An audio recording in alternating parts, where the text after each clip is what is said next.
Taldean 6 gara eta 6ok jo izan ditugu instrumentuak edo egin izan dugu, eduki dugu musikarekin lotura txikitatik.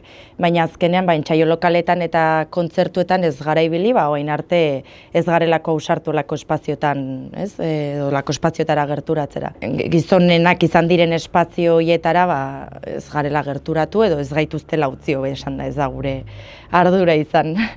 Eta orain poliki-poliki gizarteko beste espazioetan bezala ere, gizonak ez garenok ere topatzen ari gara gure lekutxa edo gure espazioa. Bai sentitu dugula, ez, momentu askotan igual ulertuak ez garela izan, edo guk bizi izan ditugun hainbat,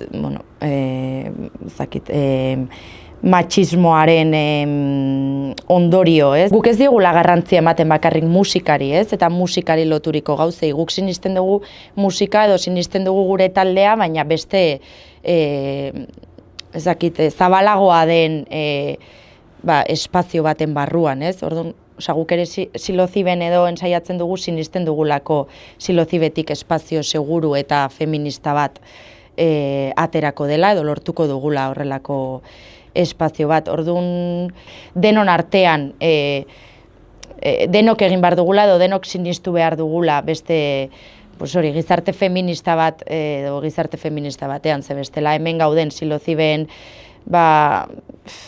gauden guztiok ez badugu hortan sinisten edo gehiengoak ez badu hortan sinisten hemendik ez dugu beste zer lortuko. 30 urte ingururekin elkartu ginen eta hasi ginen bertsioak jotzen.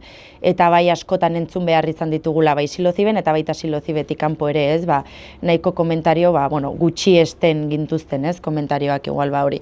Bertsioak bakarrik jotzen dituzue, ez, egin barko dezue beste zehozer bertsioak jotzea gutxi etxiz bezala edo, ez, meriturik izango ez balu bezala.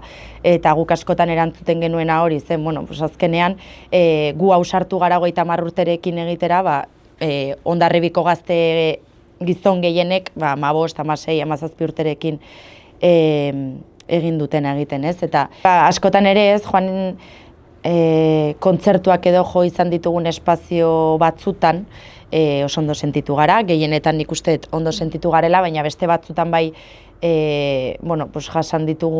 jasan edo entzun behar izan ditugunak ezkegu edo ez dira gustagarriak izan, ez? Askotan igual esan izan digute, zenbat hobetu duzuen edo ez nuen espero, ez?